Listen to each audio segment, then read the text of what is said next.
Hello everyone, welcome back to Dark Knight Tales. Before we dive in, please show your support, give this video a like and be sure to subscribe and click the bell icon so you don't miss future videos. So let's get started. The first story. My job is watching a woman trapped in a room. 3 years ago I was looking at the local job classifieds online when one of the ads caught my eye, not because of what it said, but because it said so little. Best I remember, the ad just read job available. Good pay. No benefits. Discretion required. It then listed an email address and that was all. At the time I was managing a music store, but I had already started hearing rumors we would be shutting down within the next year and the likelihood of a transfer to another store was slim. I had been morosely looking at job listings for the last few days, but this was the first one that stood out, if only because I was bored and it was weird. So I sent an email. Half an hour later I had a response, telling me to go to a particular office building in an upscale part of the city at a precise time for my screening. I went, and after waiting for a few minutes in the lobby, I was taken into an office where I was given a series of forms and questionnaires to fill out. They collected them and told me they would be in touch. I had almost forgotten about the whole thing until a month later I got a call saying I had moved on to the second stage of the hiring process. I was again given an address and time, and when I arrived, this time it was a different nice office parked 20 miles away from the first one. I was met by a man who introduced himself as Mr. Solomon. He escorted me into a large room that contained a chair and a desk. On the desk were 2 large monitors, a keyboard and mouse, and a bolted-down metal box with 2 oversized buttons on it, one red and one green. He told me this room was a model for the place I would be working if I took the job. He described the job as follows. I would be working 7 shifts of 6 hours every week. My job would be simple. I would arrive at work 10 minutes early and enter an outer area that was like a locker room. I would have my own personal locker. I would store all belongings in the locker and change into the provided work clothes. I was never, under any circumstances, to carry any item of my own into the surveillance room. I was never, under any circumstances, to take any item with me from the surveillance room. As for what I was to do in the surveillance room, I was told that the monitor on the left would constantly show a live stream from a high-definition camera in a remote location. My job was simply to watch the camera. Once an hour I would get onto the computer attached to the right monitor and enter a brief log describing anything interesting that occurred in the last hour. I would have no pens or pencils or paper, and I should never try to take any kind of written notes about the work. As for the red and green buttons, the red button was only to be used if there was an emergency. This meant something on the video or in my workspace that required outside help. The green button was to be hit if I saw something on the video feed that was particularly noteworthy. It would tell other people somewhere that, at least in my opinion, something interesting was going on. Solomon stressed that while I was given discretion on when to use this button, I should err on the side of only using it if and when something of real significance occurred. He pointed out the camera on the ceiling of the room we were in. He said the real room would be the same. My work would be observed, and other people were watching the room on the video feed as well. He said I was only a redundancy in case other systems failed. He then smirked and asked if I knew what he meant by redundancy. I nodded, trying not to show my irritation. I don't talk that good to people, so sometimes they think I'm dumb. That's okay. Let him think that if he paid me good enough. The pay was very good. $35 an hour. This worried me. I was already thinking this was some kind of psych experiment or secret government job, which I was okay with. But that kind of money to sit and watch a screen? My mom always told me that if something seems too good to be true, it probably is, and this was seeming too good to be true. I asked if I was going to be doing anything illegal. Solomon laughed and said no. I asked if anyone was going to get hurt. Again, he shook his head no. He said the reason they were paying so much was because they needed employees that were motivated to be professional and discreet. The work they were doing was important, and for various reasons it couldn't be discussed. If I took the job, I would have to sign papers promising I would never discuss my work there or I could be sued or locked up. I'm only breaking that now because of everything that's happened, so I took the job, and because they wanted me to start right away, I had to quit the store with no notice. I felt bad about that. But I was excited about the new job too. It was a lot of money and seemed like easy enough work, if a bit boring. I was nervous that there was something more to it. But I told myself I would just have to see. No point in chickening out and wasting a good chance because I let my imagination go crazy. I was given the location of the job itself, and when I went there, I was amazed that it really was just like the model room I had been shown with only a few differences. There was a locker room you had to pass through to enter the surveillance room, and there was a small bathroom attached to the real surveillance room also. The real room had a small water cooler in the corner, but because I wasn't allowed to bring anything in with me, I had to eat before or after every shift. The biggest difference, of course, was that the monitors were turned on. The right monitor was just a black and white terminal like you see in movies sometimes. I could type in my logs, but no internet to look at or anything like that. The left monitor. It was video from a room. You would call it a bedroom, I guess, because it had a bed in it, but it had lots of other stuff too. A TV, a sofa and chairs, a couple of tables, and plenty of empty space in between. The camera must be high up in a corner, because I could see pretty much everything except for the far sides of furniture. At first though, I didn't notice any of that stuff. All I saw was her. She looked to be a little older than me and was very pretty. When I first saw her, she was laying on her side on the sofa. That was the part of the room farthest from the camera, but the picture was very clear and I could tell that she was sleeping. I found myself leaning into the monitor more so I could see her better, and then I thought about what I was doing and felt embarrassed. It's like I was spying on her. A peeping Tom, my mom used to call it. I didn't want to be a peeping Tom, but I didn't want to be silly either. I needed to think about it slow. It was a good job. And I wasn't doing anything wrong, right? I wasn't hurting anybody. The woman looked fine. And the room was nice. She probably agreed to be there and it's all some experiment or something. I was just overreacting. So I sat down in the chair and began my work. It didn't take long before I understood more. The woman, I took to calling her Rachel, wasn't there of her free will. I never saw her hurt. But it was clear that she never left that room except to go into what I think is a bathroom area that my camera couldn't see. Well, she never left the room on her own. Periodically, usually a couple of times a week during my shifts, men and women in strange-looking outfits would come in and take her from the room. Sometimes she would struggle, but usually she would just go along with her head hung low. They would always bring her back, though the times when she wasn't brought back during my shift were always the worst for me. I would worry about her until I got to work the next day and saw her in the room watching TV or painting. She never looked hurt or even that upset except for when they took her, and even when she fought, they were always gentle with her. Still, I knew something was wrong. I considered quitting the job, or hitting the red button and getting someone to come so I could get some answers. Or calling the police and showing them what the camera was showing me. Except I was scared. Scared of losing my job. And scared of what these people might do to me if I quit or told on them. Solomon had told me when I took the job that part of being discreet was not asking questions.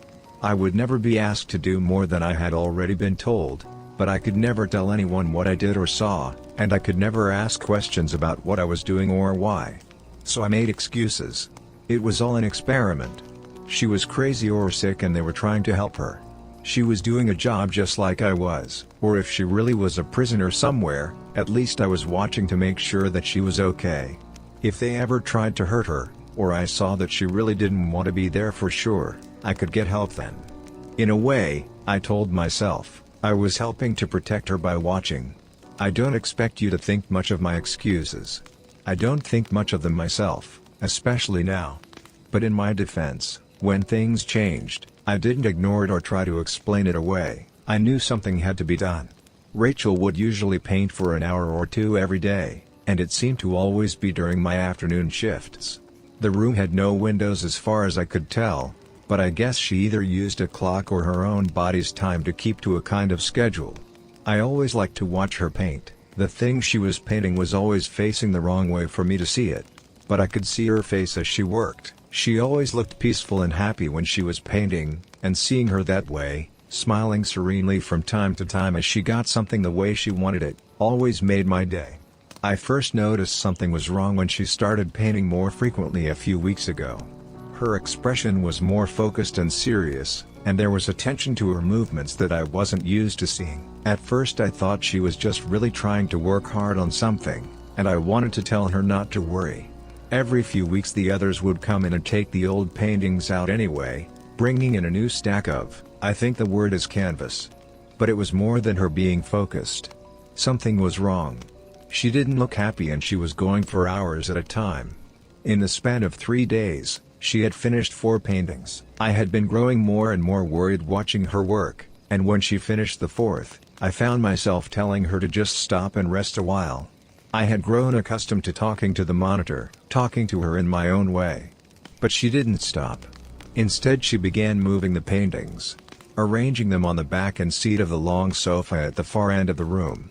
This was the first time I had gotten to see any of the paintings. Even when the others were taking them out, they always seemed to be turned away from the camera.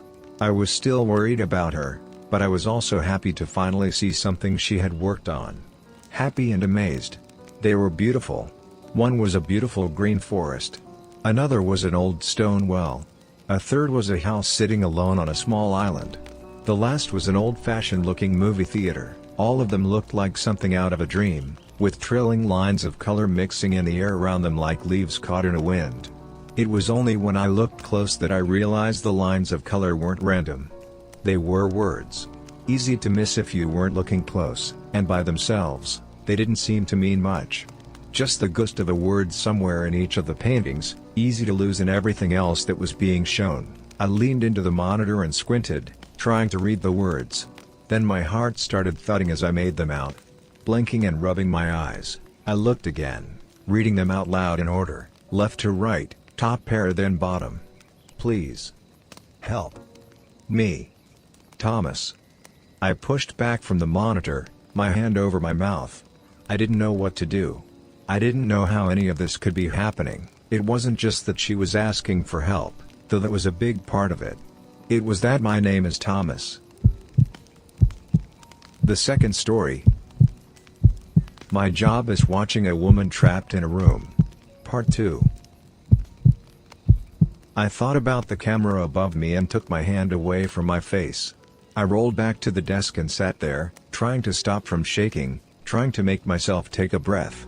Think about it slow. The first thing was, should I hit a button? The red button was for an emergency. If she was a prisoner or something, and she was trying to escape, they might think that was an emergency. But no one had been hurt that I knew of. And I think Mr. Solomon meant save that for something that was like a police or ambulance emergency, not something like this. But what about the green button? This was definitely something noteworthy. Not only that she was asking for help, but that she was asking me for help. I made myself stop for a moment. I couldn't know for sure she was asking me. I had gone to school with several boys named Thomas. It was a common name. But the chances of her painting that name when I was working here? I didn't want to be silly, but I wasn't trying to be too. What's that word? Mom used to say it when she read her angel books. Skeptics. I didn't want to be a skeptic either. I had to believe it was probably meant for me. And that was something they would want to know. But should I hit the green button? My hands were drifting toward the metal box on the desk, but I hesitated. I didn't like breaking rules, and I was scared of what would happen if I broke these. If they really were holding her prisoner, then they were probably very bad people. But I didn't know that. Maybe they were good and she was bad. But I looked back at the monitor for the first time since reading the words. Rachel was already moving the paintings back off the sofa, as though she knew the message had been received. A canvas in each hand, she glanced up at the camera as she moved across the room, and it felt like she was looking right at me. My chest tightened as my hands moved away from the buttons. No. I didn't think she was bad. I had watched her for years. I felt like I knew her, would know if she was bad. Strange as it seemed, in a way she was my friend. And I was going to try and help her. I spent the rest of my shift trying to act normal and think of what to do. I knew whoever else was watching might have noticed the paintings or seen how I acted, but I couldn't worry about that. I would try to play it cool and try to think how I could help her. The only people I had actually met connected to this job were a couple of people when I filled out the papers and then Mr. Solomon when he showed me the model room and told me the job. I had no way of contacting any of them except through the buttons. My checks were deposited electronically and I had never run into anyone else who worked at the surveillance room. That thought made me stop a second. I had always thought it was weird that I never ran into someone when I was coming or going, the person I was taking over for or the person who was taking over for me. I had always figured there must be other people, other surveillance rooms even, and they just scheduled us so we didn't run into each other. And I still thought there were others. Part of why I thought that was because it seemed like I wasn't the only person who used my surveillance room. The water cooler, the toilet paper, the soap, they all seemed to go down faster than I think I was using it by myself. If that was true, maybe I could figure out who they were, and maybe they would be safer to talk to than whoever it was that I worked for. I got off work at 8 that night, and instead of grabbing some food and going home, I drove my car around the block and then parked down the street from the building where I worked. Nothing had changed while I drove around for a minute, no new cars had parked or anything, and if I was right, they didn't send anyone to replace me until they were sure I was gone anyhow. So I sat and waited. I was tired and the street was pretty empty and boring, but I was too excited and scared to fall asleep. Every time a car passed or someone walked down the sidewalk, I tensed. I kept imagining a SUV or van pulling up behind me, men getting out and pulling me from my car, taking me somewhere like where they had Rachel to kill or torture me. Half a dozen times I almost cranked up and drove away, but every time I would think of her alone in that room. She had no one but me to help her, and I had to try. 2 hours later, a fat balding man parked and started heading for the building. As soon as I saw he was able to unlock the door and enter, I opened my car door to go talk to him. Then I stopped. I needed to be smart. I didn't know where they were, but I was sure there were hidden cameras in the locker room and outside the building. If I go running in there and confront that guy, they'll know for sure that I'm up to something. Sighing with frustration, I shut the door back and waited until his shift was over. I considered tailing him like in the movies, but I was scared I would just lose him or he would call someone for help, so I waited until he was walking back to his car after a 6-hour shift, hopefully far enough away that the cameras wouldn't see. And then I met the man I came to know as Charles Jeffries. Hey, man, can I talk to you for a minute? His back was to me and he just waved his hand absently without looking up.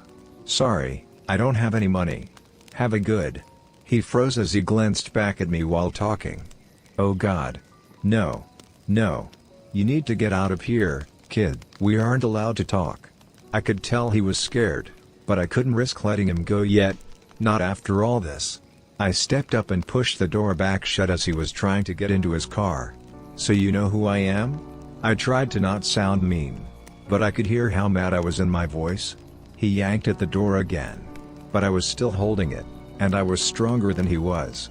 After a second, weaker tug, he turned around, his face strained and tired looking. Yeah, I know who you are. You work here just like me. And I'm telling you, we aren't supposed to be talking. We aren't supposed to meet, ever. I frowned. Mr. Solomon never told me that. He never said it was one of the rules. The man shook his head. Mr. Solomon. Yeah. Well, there are plenty of rules they don't tell you. I bet they didn't tell you what you were going to be watching before you started, did they? When I just lowered my eyes, he went on. Yeah, me either. I've been at this job for 10 years. I've seen other people come and go, usually because they broke one of those rules they never mentioned. The only reason I'm still here is because I keep my head down and my mouth shut. He wagged a finger at me. You should do the same, if it's not already too late. I felt my stomach curling into a cold knot. Too late? The man rubbed his face. Kid, do you think they don't know we're talking? Do you think anything happens that they don't know about? He looked back toward the building, a look of sadness and fear in his eyes. Hell, for all I know, you've already killed us both. Shaking his head, he pushed me back and started opening the door. Either way, I'm done risking it. You need to stop asking questions and just do your job.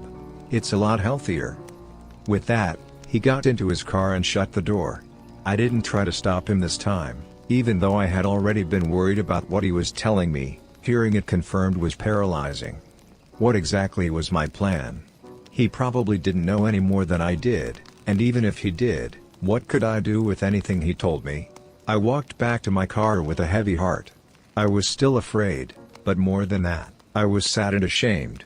I wanted to help Rachel, but I wasn't sure how. I wasn't giving up, but as I drove back to my apartment, I couldn't think of what I should do next.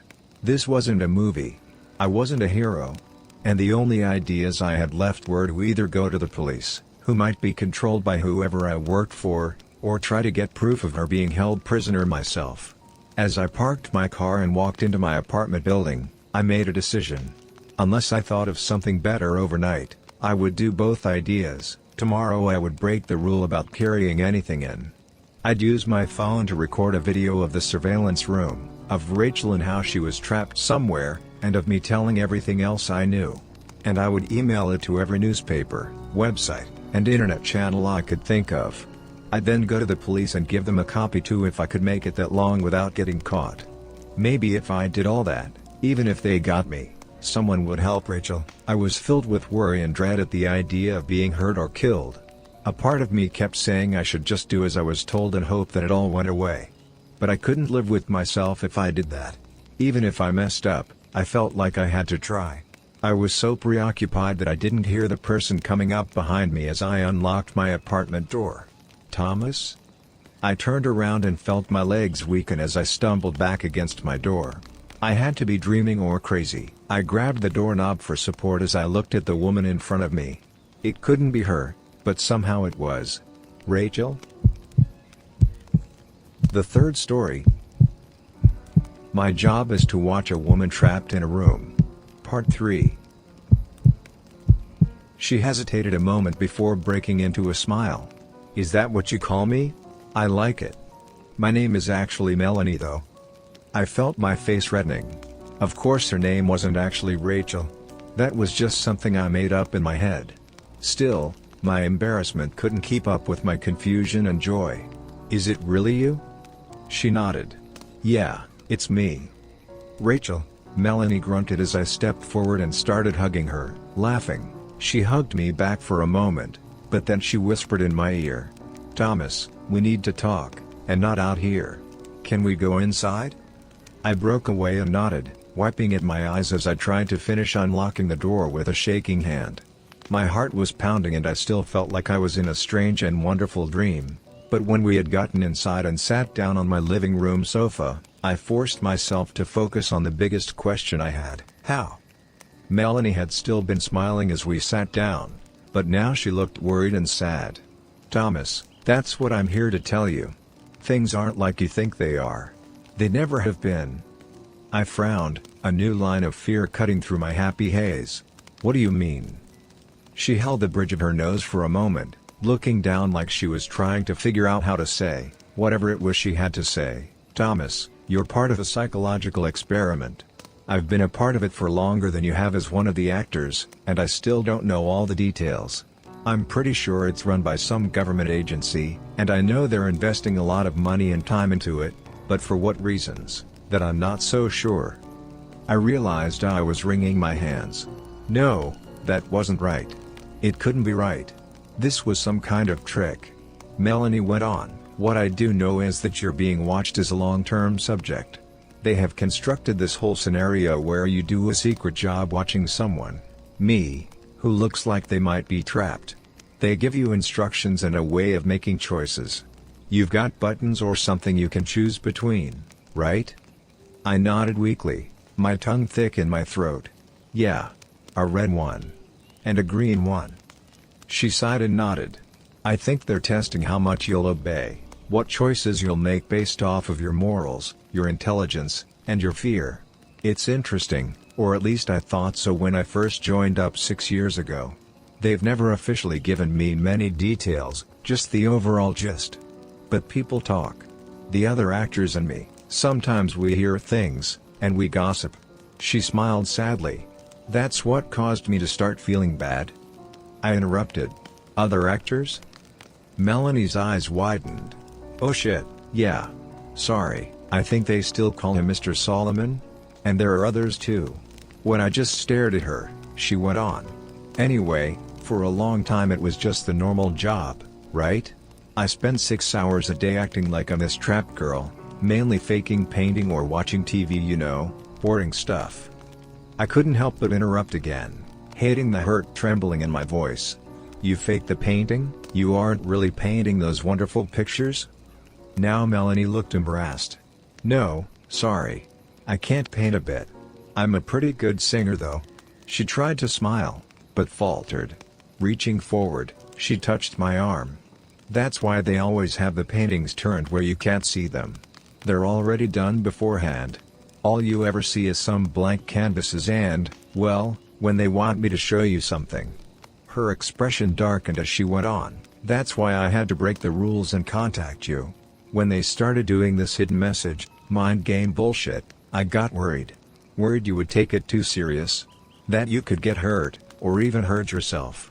As soon as you left your shift tonight, I talked to one of the guys in the video department. He told me about how you had reacted. Showed me how you were still parked down the street from the building. I drove over. The bedroom set is in a building outside of town. I saw you sitting in your car, and I almost approached you then, but I was scared of getting caught and fired. So I parked and waited until I could follow you somewhere else and let you know I was okay. She blinked back tears. I'm ashamed to say I almost left a couple of times.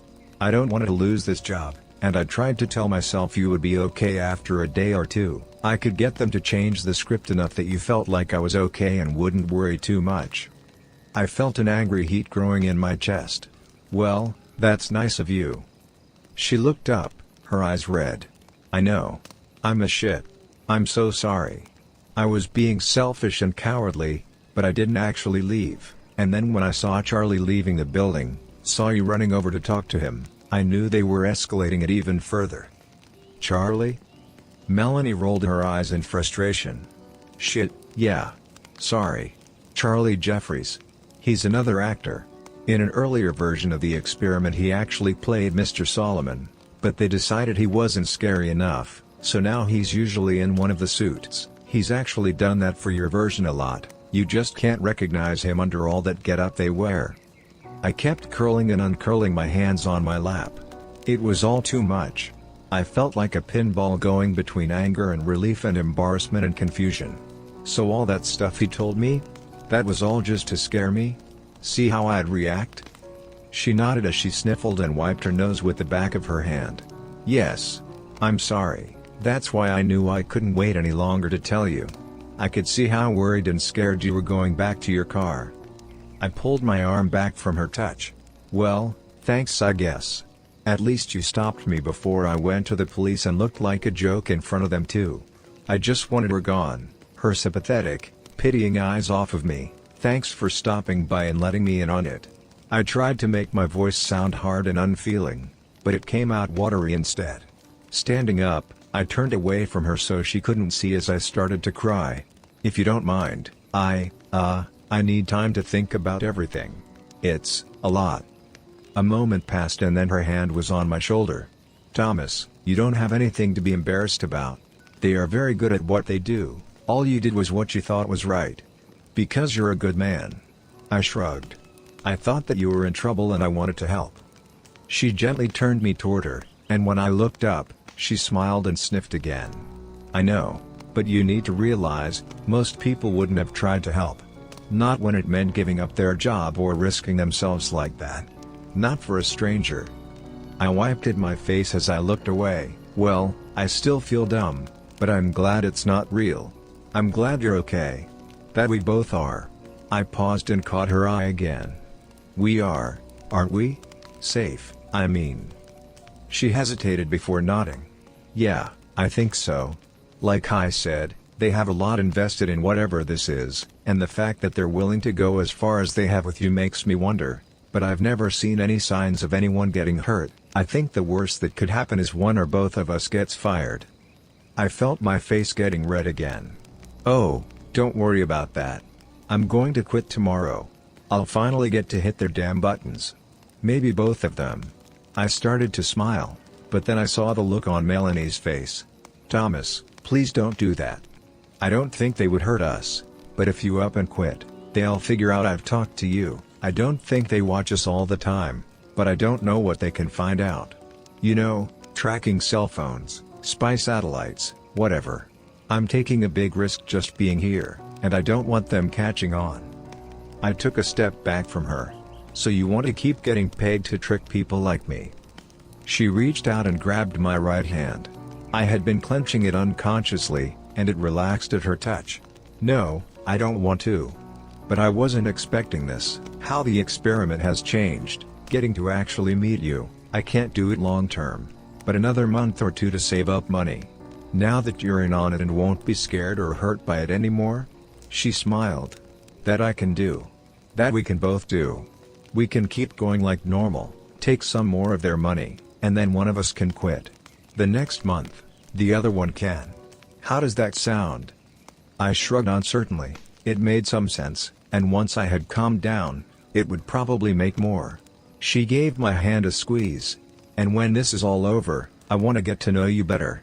I know I've been playing a role, but for the most part, that's been me you've been watching all this time. I think it's only fair I get to see more of you too. She blushed. Assuming you're interested in that. I felt my hand growing clammy in hers as my stomach fluttered. Well, I mean, yeah, I would really like that. Swallowing, I added, how long do we have to wait to see each other again? Melanie grinned at me. Work another month or so. Save what you can. And then quit. I'll wait another 2 or 3 weeks, and then I'll do the same. And then. She looked up at the ceiling as she pondered it for a moment, and I was struck again by how beautiful she was, even if she was a little different in person than I had imagined. 3 months from tonight we'll meet right here. I'll come over and we can start getting to know each other better. How's that sound? Returning her smile, I nodded. That sounds great. When she left a couple of minutes later, part of me hated to see her go, but another part was relieved. I was so exhausted, and while I was so happy she was okay and we had finally met, I felt like the burned up wire in an old light bulb. I needed time alone, time to think and calm down, and most of all, time to rest. I didn't really even remember falling asleep, and when I woke up, I realized my alarm had been buzzing for over 30 minutes. I jumped up and raced to get to my shift at work. As she had been leaving, Melanie had stressed again how we needed to act completely the same. That meant not freaking out, but it also meant not acting like everything was okay either. If I suddenly showed no signs of being worried about her, that would tip them off too. I promised and she left after a brief hug and kiss. Remembering that now, through the haze of my tiredness the night before, it felt like a dream. Still, I went into the surveillance room with a much lighter heart. I didn't have to worry or feel guilty anymore about not helping her, and there was some satisfaction in finally pulling one over on the people that had tricked me for so long. Besides, in 3 months I would be done with this place and get to see Melanie again. In person, at least. Because I got to watch her on the video feed as soon as I came into work. She was asleep when I first got there, and I found myself wondering if she was as tired as I still felt. When she woke up later and started reading a book, I found myself beginning to smile and had to stop myself. I should still be worried acting, not smiling like I had a crush. I had to do better so Melanie didn't get in trouble. An hour or so later she started working on another of her paintings. Watching her work, I was amazed at how real it all looked. It was hard to see everything from my angle, but I would have sworn she had paint on those brushes and was really painting whatever was on the canvas. I found myself feeling proud of her. She really was a great actress. Not only didn't I see her giving any clues that we had met or talked, but she really did seem different in the room than she had in my apartment. I suppose that was what she had meant by playing a role. I was almost at the end of my shift, and while I hated to leave her, I had to admit that I was ready for some more sleep. Trying to guard my reactions all day had been exhausting, and I was dreading the next few weeks. But then I realized she was done painting. I expected her to just go and do something else, but instead she picked up the canvas at its edges and carefully walked it over to the sofa. Her body was blocking it at first, but then she stepped aside. It was a painting of a massive tree. The bark was a dark red, with a huge twisting trunk that broke off into a dozen branches. Those branches were covered in leaves that were so deep green they almost reminded me of storm clouds more than the top of a tree. Like all the paintings, I felt touched by it, even now that Melanie had told me she didn't paint them. The images themselves, combined with the colors and the small details, they really were amazing. Just like this one. If you looked close enough, You could see that there were several small blackbirds in the branches of the tree. It was funny, but they almost looked like they were. It almost looked like they were made out of words. I felt my heart start to hammer and I forced myself to stay calm.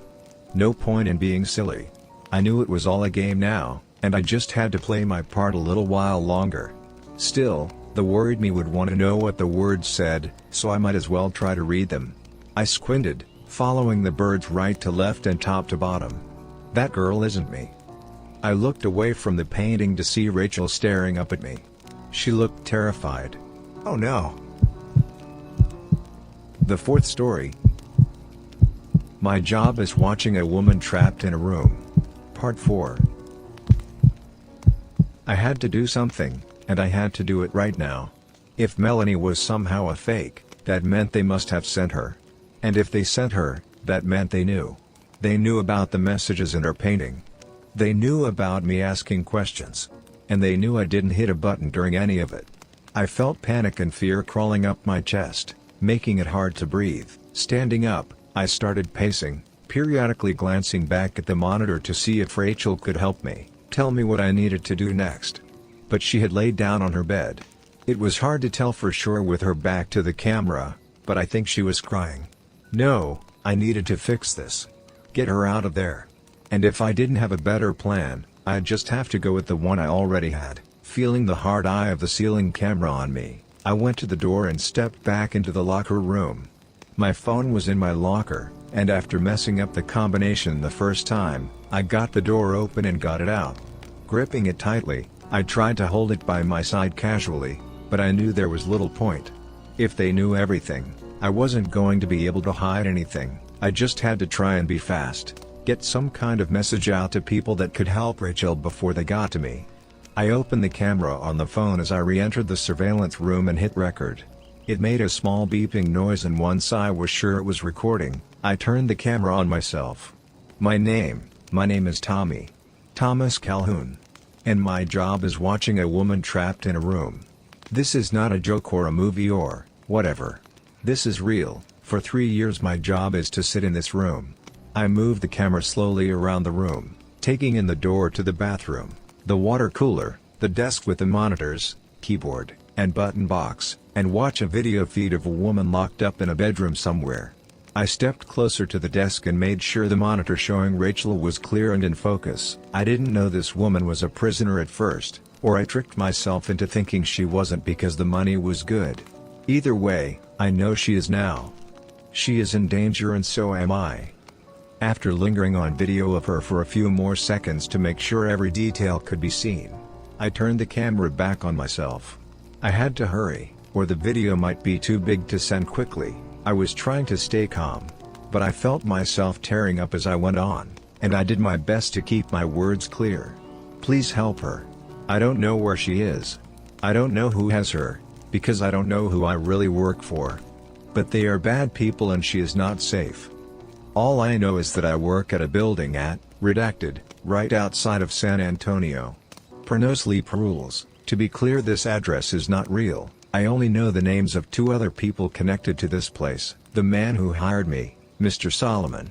And a man who might have a job like mine, Charlie Jeffers. No, Jeffries I think.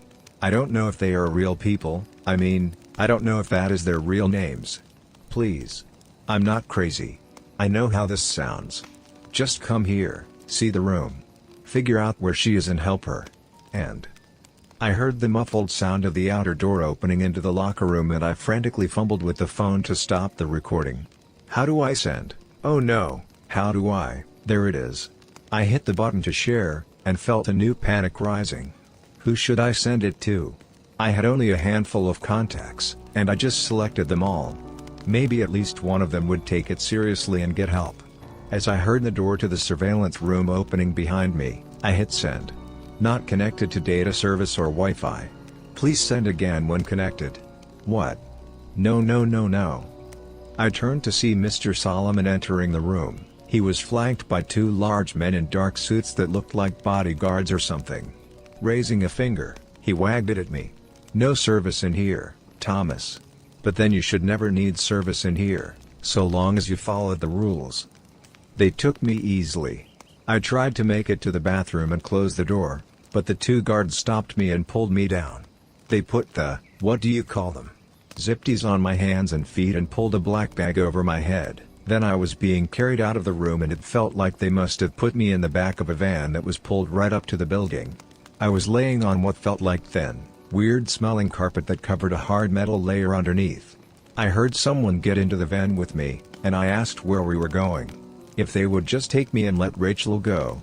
There was a short laugh overhead and then Mr. Solomon's voice as he told me that he would explain everything when we got where we were going. For now, he said, I needed to relax.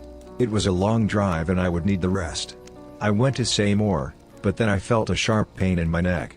They had stabbed me, or, no, they injected me with something. I was feeling so strange now, but I had to stay awake. I had to try and get away, I had to. Hello again, Thomas. I blinked as I began looking around. My mouth was dry and my head hurt, but otherwise I felt okay. I wasn't tied up anymore, instead I was laying back on a padded table like I'd seen when I went to the doctor. But this wasn't a doctor's office. The room was large, and aside from the padded table, it held a small bed, a desk with a computer monitor on it, and a couple of chairs. Sitting in one of those chairs was Mr. Solomon. I raised up slowly, blinking at him.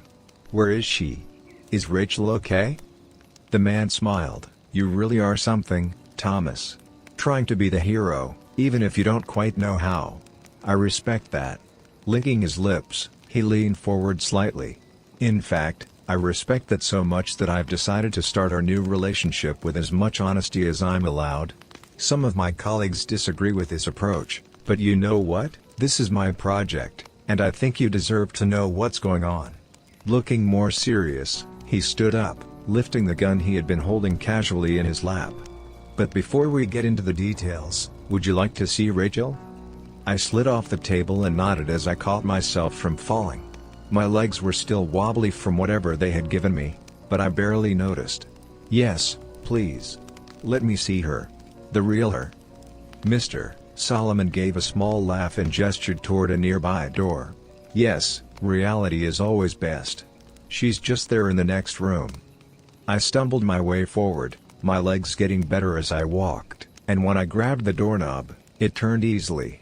I expected the door to lead to her bedroom, but instead it opened into another room a lot like the one I had been in, though the stuff in it was different. Strange machines filled the walls, and in the back of the room was a large aquarium. I didn't know. It was a big cylinder taller than I was, and it was filled with some kind of gray liquid. There was a shape in that liquid. Go ahead, Thomas. Feel free to go have a good look. You've earned it. I felt my stomach clenching tighter at Mr. Solomon's words and the meanness in them. My legs felt heavy again now, but it wasn't from the drugs this time. Shuffling forward, I could see the shape was a person, oh no, or at least a body, because it was clear from just looking at it that the person was dead. It was very well preserved, but I could see how the skin hung wrong and looked bloated in spots. Oh God, no, its hair, which had been floating like seaweed in front of its face, drifted away as I reached the glass, and I could see Rachel staring out at me. Murderer. I turned on Solomon and started to run toward him when he shot me. Suddenly I was on the ground convulsing as he stepped closer. Don't worry, Thomas. It won't kill you. Just make you unable to move much for a bit. I heard more footfalls as my body began to still. Get him up, take him back to the other room. I could barely feel anything as I was carried back to the padded table and propped up into a sitting position. This time I was strapped down, but I guessed it was more so I didn't fall off, because I couldn't move anything other than my head, and even that just a little. I could hardly see at all for crying, but I recognized the blurry shape of Solomon sitting back down in front of me. Before you ask, well, when you were able to ask anything again. Yes, that is Rachel. Not a fake Rachel, not a dummy, and not some kind of trick. As I said, the time for tricks is past, now is the time for truth. Frowning slightly, he went on. Thomas, I understand that showing you her body that way, might seem very cruel. You may hate me for it right now. I would understand it if you did. But you called me a murderer, and at least in this specific context, I think that is unfair, because I didn't kill Rachel. In truth, I've been with this aspect of the project for only 7 years. He gestured back to the door behind him, and Rachel has been dead for over 8. I felt my eyes widen as though they belonged to someone else's body. It was more lies. More tricks. All of it. Oh God, it had to be. Do you know what remote viewing is? He rolled his eyes. Sorry, right, you can't talk right now. I'll just assume you don't. Remote viewing is a broad term for the ability to see things that are far away from you physically, to know things you shouldn't be able to know through your normal 5 senses. Some describe it as a psychic ability, though there are several schools of thought as to how and why it works. His eyes fixed on mine intently.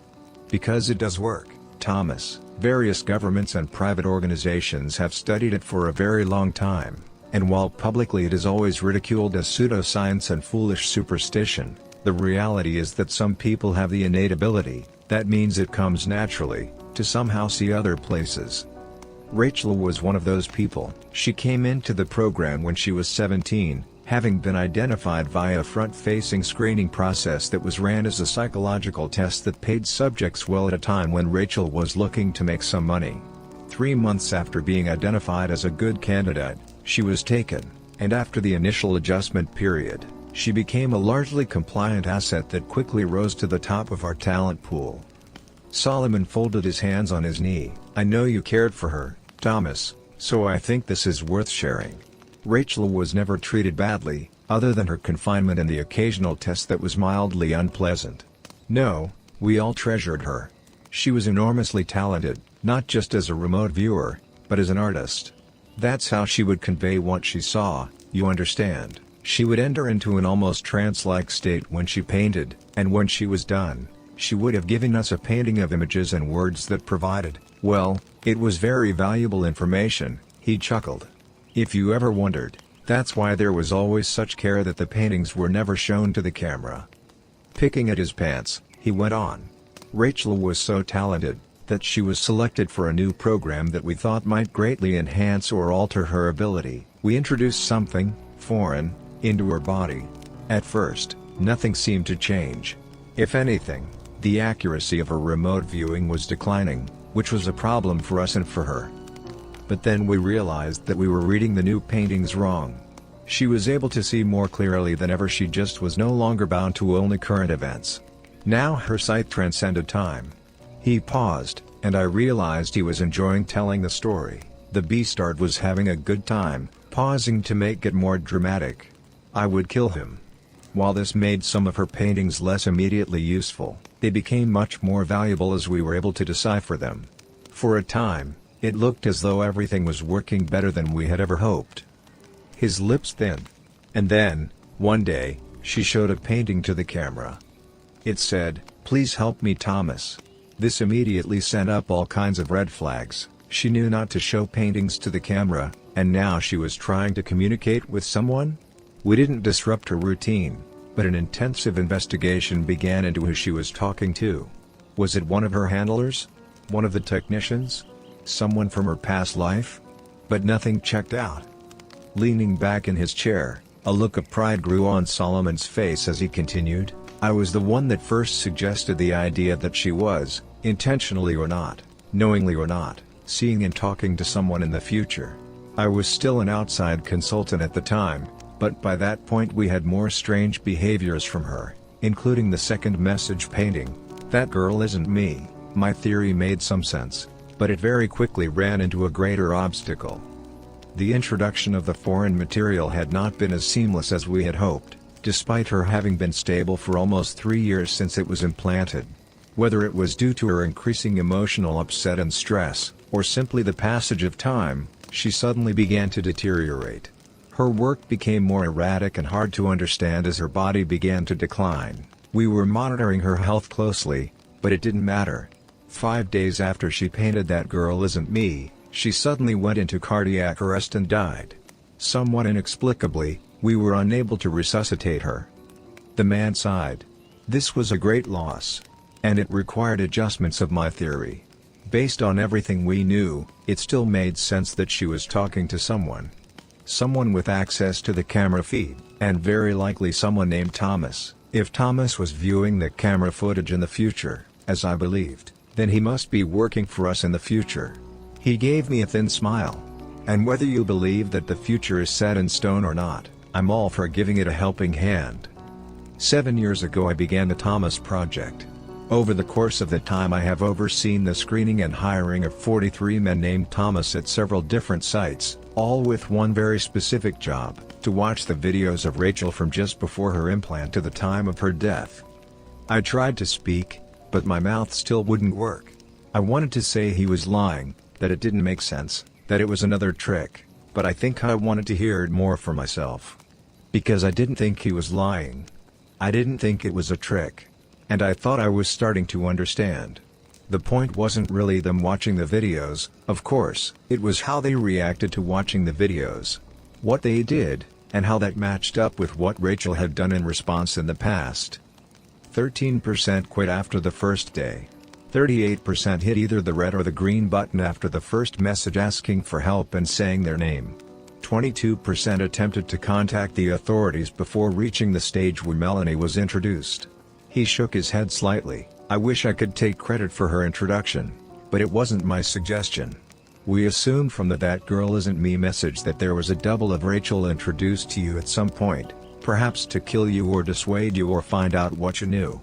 But it took a few tries until we felt it was well refined, and as I've pointed out, only 27% made it that far. And all of them failed the next test. He pointed at me. Her name. You see, the girl you've been watching, that talented, wonderful girl whose body is preserved in the next room? Her name was Rachel Donovan. I had always wondered if Rachel was merely seeing you, or if there was some kind of connection between the two of you. When you called Melanie Rachel, I knew that we had finally found the right Thomas, the distant point of light that a Rachel was looking at across space and time. I swallowed thickly and found I could feel my tongue, if only a little. Slurring badly, I pushed out a single word. "W-Y?" Solomon looked surprised. I'd have thought that'd be clear by now. You're our only remaining link to one of our greatest treasures. Perhaps you have a similar ability, or it may be that she forged the link purely through her own talent and will. But either way, you are important and you have more work to do. He stood up and moved over to the table where he turned on the monitor. As it came to life, I saw it was a frozen image of Rachel's room. A tape paused where I had left off watching. Turning back to me, the man looked solemn. You have to watch the rest of it, because Rachel painted you more pictures before she died, and we have to know what they mean. The fifth story. My job is watching a woman trapped in a room. Final part. I spent the next 5 days watching Rachel die. From the outside, just watching the monitor, it didn't seem that different than what I had been watching for the past 3 years.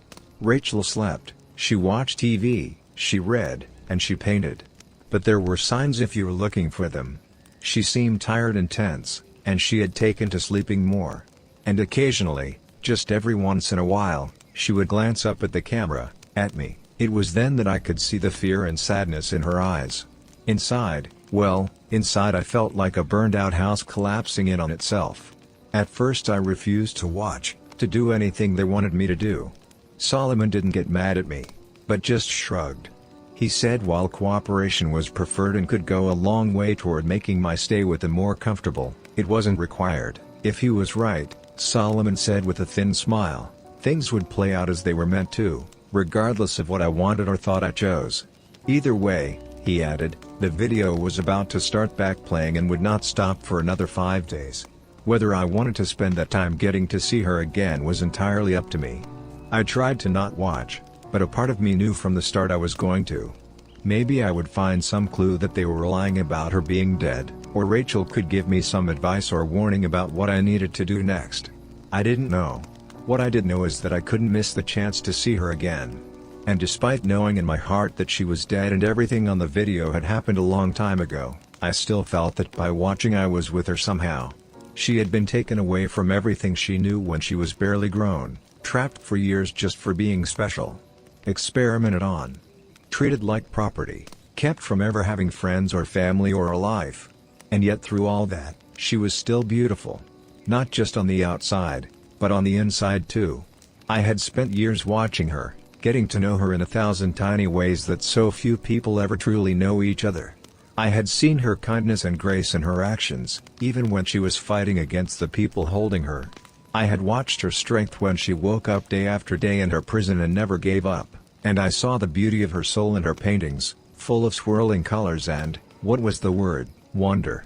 She was able to paint these things she saw with such care and love, despite living in a world that had abandoned her so completely. Well, I wasn't abandoning her. I would watch every bit of the video I could manage. Try to burn into my memory every frame of her I saw. Not for them and their stupid project, but for me. And for her. I may not have much left to do in my life before they lock me away somewhere or kill me, but I could do this one last thing. Rachel wouldn't die alone. I watched nearly all of it, stopping only to eat quickly and use the bathroom until the last 2 days. I would ask the guards to pause it, but they would only shake their heads and say Solomon said it had to play normally until it was finished. By the 4th day, I was in a stupor. I had already dozed some the first 3 days, but when I woke up on the 4th day, I could tell a few hours had passed. There were 2 trays of food on the bed, one breakfast and another lunch. I looked back at the screen in a panic, worrying I had missed something, but Rachel seemed to be just waking up too. I noticed her putting her hand to her stomach as she got out of bed and felt my own stomach twist. She was already hurting. Rachel glanced at the camera and tried to smile before moving to set up a new canvas for painting. This was the second of 3 paintings she did in those last days. The first had been the inside of an old-fashioned movie theater from the viewpoint of someone sitting in a back row. On the movie screen was just the image of a sledgehammer propped against a brick wall. I didn't understand what it meant, and I found myself scanning the picture for some message or other clue. Eventually I found what might be one, though I didn't understand it either. Rachel must have come to understand they knew what she was doing with the paintings and didn't want to stop her, because these last 3 she set up much closer to the camera. I was still squinting and studying the painting closely when I realized the flipped-up seats in the next row up had brass number plates along the front edge of the seats. Though they were upside down from the viewpoint of the painting, the angle was good enough that once I noticed them I was able to read them. 2, 43, 26, 89. I didn't understand any of it, but I committed it all to memory, focusing all my attention on the painting until she finally took it away. Even that early on I could tell painting was taking a lot out of her now, and like I had for so long, I found myself talking to her, telling her to go rest before I remembered her body in the next room. I almost stopped then. But no. Maybe she couldn't tell I was talking to her, or maybe she could. Either way, me talking to her couldn't hurt, and it made me feel a little less lonely and sad as I watched her. The second painting, the one she started after I woke up from falling asleep for a few hours, was stranger than the rest. It looked like it was in a room with curved walls made of tree roots, and in the center of the room was a little table made out of the same stuff. Some of the roots around the room were a deep red, but other parts, including the table thing, looked burned and black. I looked closer and saw that I could see a person's shadow over the table, hands holding some long oval-shaped bundle. I studied it for a long time, going over it again and again in my mind after she took it away. I couldn't make sense of it. Of any of it. I wasn't smart enough, and I was failing her. Rachel slept for a long time after that painting. Then she got up on the 5th day, her last day, and immediately started working again. This time she was painting faster, and while I saw her wince occasionally, she never lost her look of determination as she slashed lines and colors across the canvas. When she was done, Rachel picked up the painting and turned it toward the camera, giving me a small, tired smile as she was blocked from view. It was looking out from the front porch of a house somewhere. It was out in the country, and the morning view of the yard and the land beyond were wonderful, but closer up the painting was of 2 hands. Holding onto each other tightly, their interlocked fingers seemed to glow red and orange in the light of the rising sun. I found myself crying as I looked at it. Part of it was because I didn't know what it meant, and I felt a growing sense of desperation at the thought that Rachel's last works might be wasted on me. Part was because I knew it had been 5 days, and I could sense I was close to the end. To her end. But there was something more to it than all that too. The last painting, even with everything else in my head and my heart pulling me down, gave me hope. Hope of what? I didn't know. But I started to think that maybe the only message Rachel had for me in that last painting was that somehow, somewhere, everything would be okay. Outside the edge of the painting I could see motion in the room, people hurriedly coming in with some kind of medical equipment. And then the monitor went black. "You've done well, Thomas. Very, very well." For the last 5 days of video, we had charted 1047 micro-variations in Rachel's behavior that we believed might correspond to your behavior, your reactions, and your emotional states while watching the video. Like before, the two of you remained in sync as though you were in the same room. It really is remarkable. I sat staring at Solomon. I listened to what he said, but I didn't care. I just wanted it over. Whatever this was, I just wanted it over. Clearing his throat, he went on. "That's why we've decided to move the implant from Rachel's body to your own. That's one of the many reasons we've preserved her so. The foreign body was still showing signs of life all this time, but just barely, and we were afraid to attempt removal. Our hope is that, given your connection to Rachel, it will accept you. Perhaps even thrive in you more than it ever did our girl." I was suddenly on my feet, and it was only the raising of Solomon's gun that stopped me from attacking him. "Don't you talk about her like that. Like any of you gave a SHT about her. I'll kill you." Solomon's face darkened slightly as his lips thinned. "No, you won't. But if idle threats make you feel better, go ahead. It will only make things harder, not easier." Feeling a stab of panicked fear, I sat back down. "What is this thing you're going to put in me?" The man looked at me for several seconds before responding. "I'm tempted not to tell you after your stupid, and frankly, hurtful, outburst. But I'll be the bigger person." Letting out a small sigh, he went on. "Thomas, somewhere there is a tree. A very special tree. We suspect it is the same tree that Rachel painted for you that time, though we cannot say for sure, as we have never been able to find it. It is either hidden away very well or it is able to hide itself from those it wishes." I just looked at him, trying to kill him by just wanting it to be so. "In any case, we have the next best thing. An ancient clipping from the tree. Secured at great cost and sacrifice, and studied for a long time without much success. We have, however, in recent years been given advice that this clipping could be grown in the right soil. We thought that soil was Rachel, but while it had developed further inside of her, she died before the necessary growth was finished." Leaning forward, he smiled at me. "We have it on fairly good authority, however, that you might succeed where she failed. I fought them when they came, but it didn't matter. I woke up some time later with a dull ache in my chest and a small, already healing scar on my upper stomach. I didn't really feel that different other than a little bit of pain, but I knew that would change with time. Maybe I had more time than Rachel, or maybe I had less. It didn't matter. I just..." "Wait, what was that?" There was some kind of soft voice, coming from where? It wasn't in the room. It was in my head. I felt a thrill of excitement. Maybe this was Rachel's voice. She had somehow stayed in the tree thing they had put inside me? But no. I had never heard Rachel's voice, but I sensed this wasn't it. This voice was too delicate to really be heard or understood, and it reminded me of music coming from a distant room that you felt in the back of your mind without realizing it. It was a melody, a kind of song. But it wasn't Rachel's song. I realized with a shiver that it was the song of the thing inside of me. At first I was afraid, but that didn't last long. It wasn't trying to hurt me. It was trapped here just like I was. But it started to sing. It was time for us to be free. I stood up and walked to the door, and as I did so, the lights went out. The door in front of me clicked, and when I reached out and turned the knob in the dark, it opened easily. How was this possible? And if it could do this, why hadn't it helped Rachel get out? There was no answer. But there was also no time. I could already hear boots around the corner as the glow from flashlights began to light up the far end of the hall. They would drag me back in there.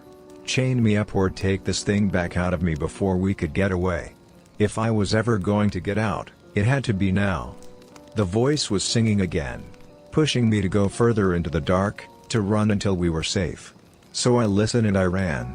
Every door unlocked for me, every turn kept me barely out of sight. The people looking for me were barking orders over a radio, asking someone what was the holdup on the generator kicking on.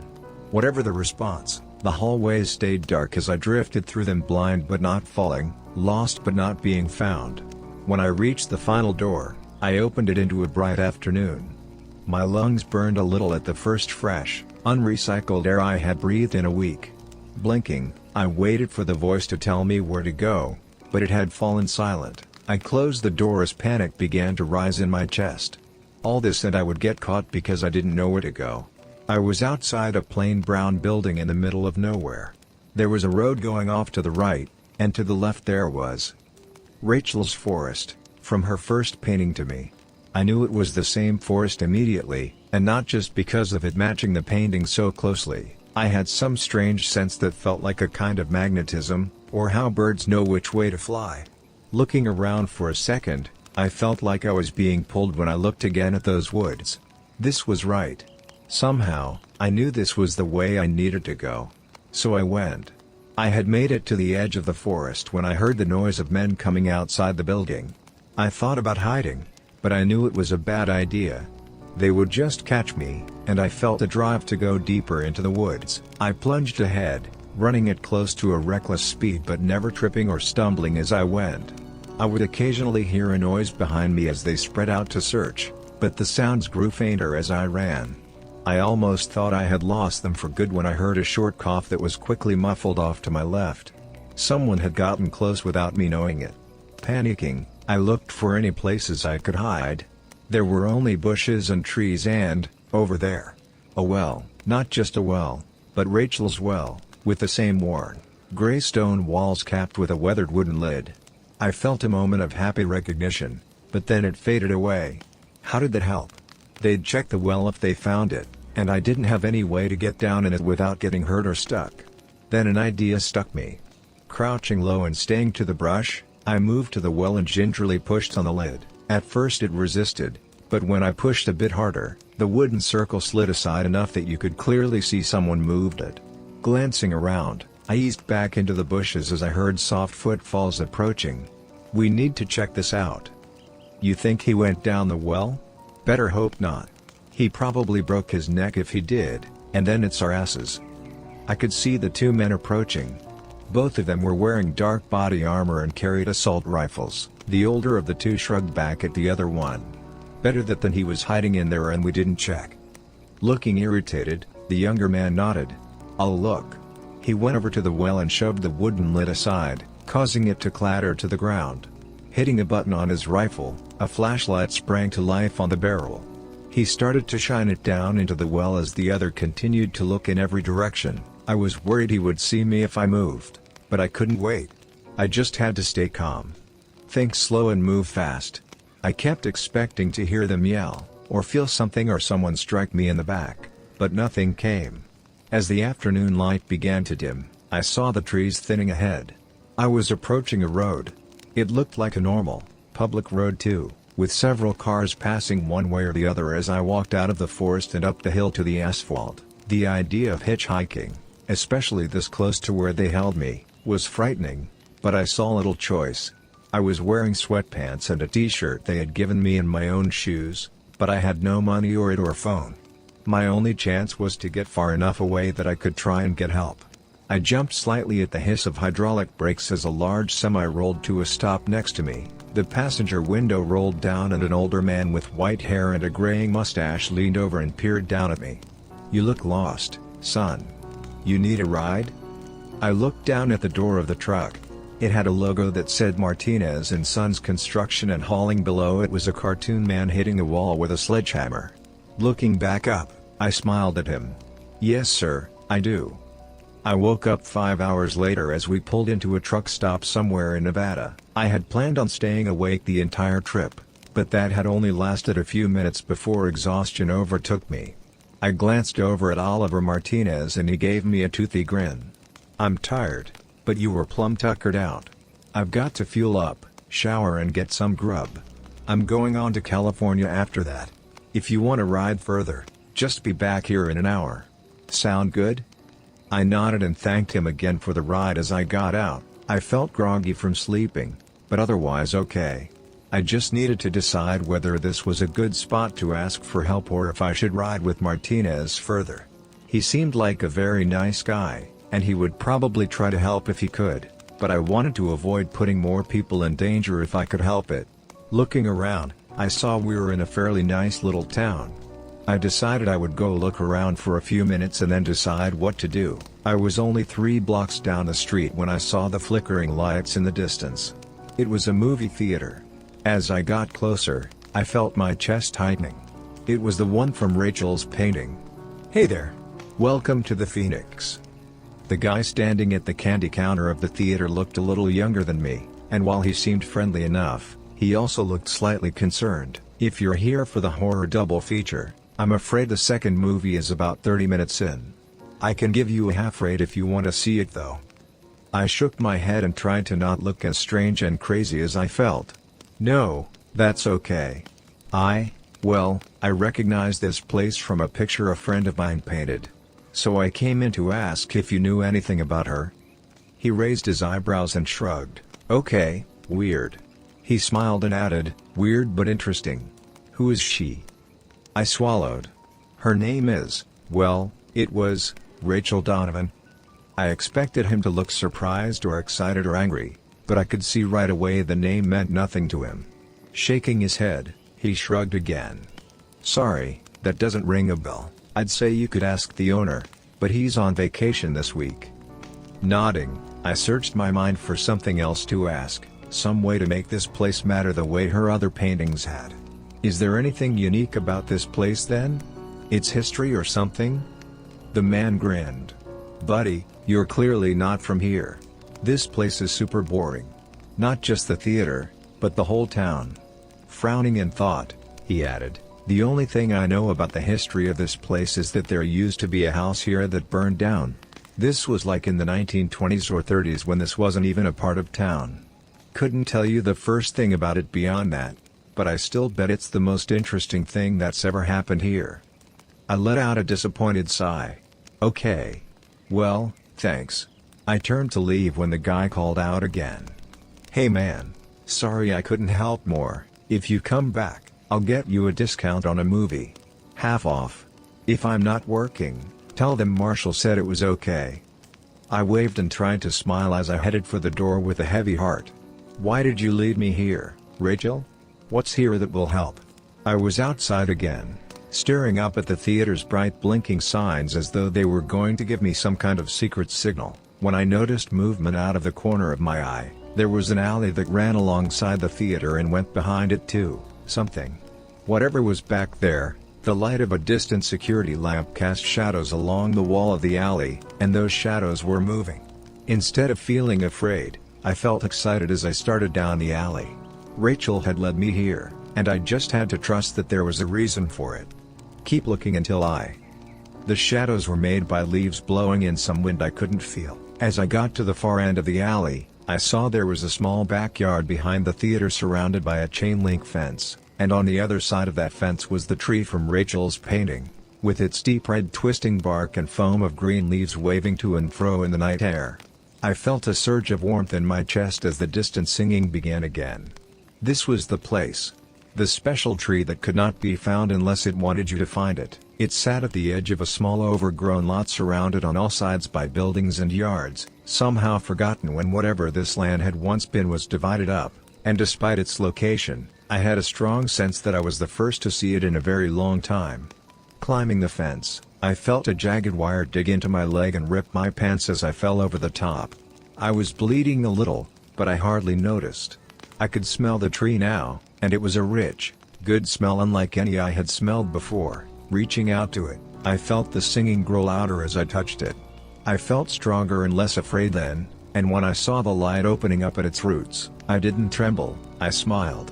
There was a hidden tunnel under the tree.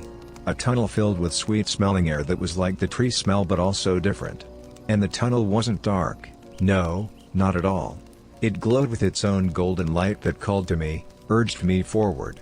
Rain was beginning to fall as I looked around the dark lot. I had the thought that I was leaving this world behind. And I found I didn't mind that much at all.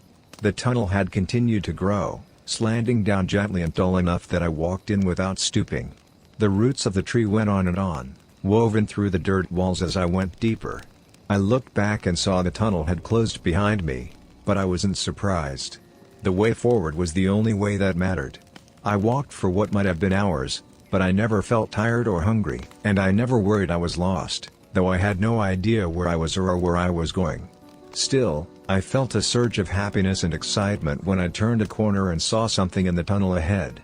As I got closer I realized it was a brick wall, but just as I began to think I had found a dead end, the wall faded away, revealing a dark room. I paused at the edge of the tunnel, looking out at the floor of what looked like a basement. It was empty, but in the light from the tree I could make out something scratched into the floor. It was the number 2. I felt my pulse quicken as I thought back to Rachel's painting with the theater seats, and then I stepped out into the room. It was the empty basement of the house, and as I went up the stairs and opened the door, I saw that the rest of the house was empty as well. No lights were on, but bright sunlight poured in through every window, and in the distance I could hear what sounded like small waves crashing on a beach. I wanted to go out and see where I was, but I forced myself to check the house first for any people or clues. But there were none. The house was utterly bare of any sign of people other than the number scratched into the floor below. My nose tingled with salty air as I stepped outside. The house was near the beach on what I soon figured out was a small, deserted island, and I realized with little surprise that I recognized the house from Rachel's painting. As I stepped off the porch, I saw no signs of people, but I wasn't entirely alone. Because sitting some distance from the house, was the tree. I knew it couldn't be the same tree as in the abandoned lot, but at the same time I knew that it was, or at least a different part of the same tree that made the tunnels and appeared in my old world and whatever place this was. Because I had started having that thought as soon as I stepped out of the house. I didn't think this was my world. Not exactly. I could see a larger island some distance away, and it might have people on it. Hotels and cars and planes. Or it might not, as those things might not exist here. Either way, my newfound intuition was growing stronger, and I could tell that what was it called? The texture of things was different somehow, if only a little. Not bad or scary, just different. Still, after a couple of hours exploring the island and checking the house, I began to feel terribly lonely, even with the tree nearby. I decided to go back into the tunnel and keep going. The basement wall faded away as I walked up to it, and I entered the tunnels again. It was only a short time later that I found my second version of the house. Much like the first, the wall faded away into a basement, but this one was far from empty.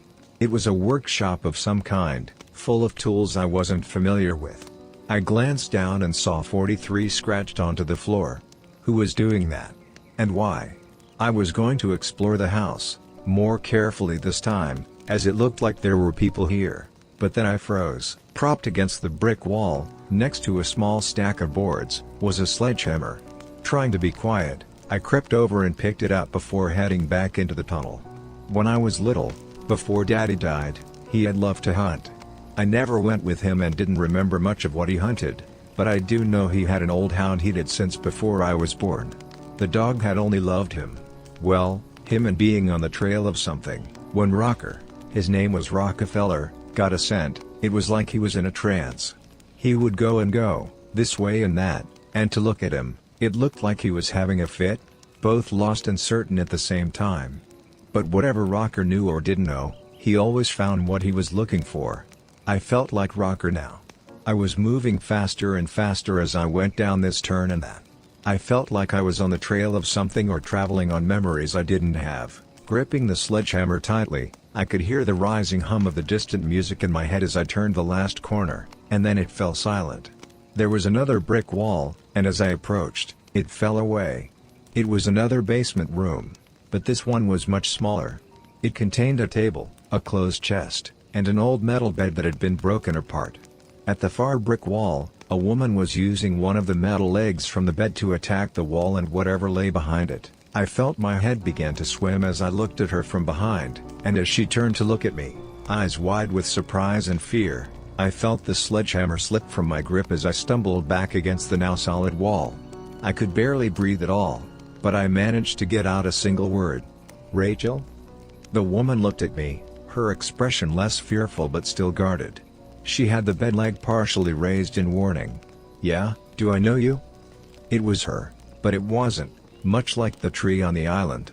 This Rachel looked a few years older, and while she looked stressed and confused at the moment, her eyes didn't seem weighted down by the same quiet sadness I had come to recognize watching the other Rachel for all that time. Still, I didn't know how to answer her question and not sound creepy or crazy. I stared at her for a second, floundering, when she asked another, "You came out of the tree tunnel, right?" I nodded, grateful for something I could answer easily. "Studying me," she said. "Where did you come from?" "Before the tunnel, I mean." I flushed as I tried to think of the right words. Well, I came from Texas. Originally, I mean." She grinned at me for a second before catching herself and trying to look serious again. "Yeah, okay. But do you know how the tree works? How did you find out about the tunnel? How did you get here?" Sighing, I rubbed my head and just started into it. "Take a breath. You're going to pass out." She was smiling again, and this time she didn't try to hide it. She looked over what was left of the bed to where the sledgehammer was laying on the floor. "And did you say sledgehammer?" Whack. "So yeah, I believe you." Whack. "I've been in those tunnels too. My ex-boyfriend tricked me into moving here so he could tie me to the tree in his place." Whack. "Well, not tie me to the tree literally. Take his place as, what? The tree's buddy or something? I don't really know. It's all pretty effed up and I don't understand all of it." Whack. "But what I do understand is that the F-ker walled me up in here. At first, I thought I could just pry loose some bricks over time, but nope, he put a layer of concrete on the outside this time. Good old Phil. Or Justin. Or whatever. I mainly think of him as F-face now." Whack. "This is taking forever." I stepped up and put my hand on the sledgehammer. "Let me do it for a bit. We can take turns." We had cleared away even more brick than she had already managed, but the concrete wall was only starting to show small cracks. I wanted to just keep looking at her, have her talk to me, but I knew she was tired. She nodded reluctantly and let go of the hammer. Before I swung, I looked back at her. "How long have you been in here like this?" Whack. Rachel scowled. "It's hard to say for sure, but I think about 8 months." I let the hammer drop down again as my eyes widened. "How did you survive all that time?" Her scowl deepened. "It's the tree. It won't let me die. I just dip into the tunnel every day for a bit and I never get that hungry or thirsty." A thought occurred to me then. Why didn't you just escape through the tunnels? She quickly shook her head. "No, thank you. I've had enough of seeing other worlds. Some of them aren't so nice. And I don't want to be more tied to the tree than I already am. I just want out of here, into my own world, and then I can try and figure out how to get free of my connection to the tree for good." Rachel shrugged. "I would have done it eventually with the stupid bed parts, but who knows how long it would have taken." She smiled again. "I'm very happy you came to help and brought a sledgehammer with you." Returning her smile, I nodded as I lifted the hammer again. "Me too." Whack. We were both wringing with sweat when we crawled through the hole we'd made in the outer wall. Rachel told me that she thought her ex-boyfriend was long gone, but she couldn't be sure, so we had to be careful. Grabbing the sledgehammer from inside the room, we made our way toward the stairs. The house was decorated but quiet, and we saw no sign of anyone as we walked to the front door and opened it. Outside, the sun was coming up on a new day, and as we walked out onto the porch, I jumped a little as Rachel took my hand and gave it a squeeze. I looked over at her. I hadn't been able to help the other Rachel, but maybe that had never been the point at all. Because I thought now she had been able to see more than just other places or the future. She had been able to see into other worlds and possibilities. Like this one, where another version of her was trapped and needed help, a place where I wouldn't be hunted and she could be free. In the end, even when she knew she was dying, Rachel had been determined to help us be together and happy. The morning sun painted beautiful colors on Rachel's face, and looking into her eyes I saw how much she was like the woman I had watched and cared about and tried to save. The woman who, in the end, had saved me instead. I wanted to tell Rachel so many things, ask her so many questions, but all that could come later. Squeezing her hand back, I walked with her away from the house. If you made it to the end of the video, thanks for watching. Don't forget to like, subscribe and share, and we will see you in the next video.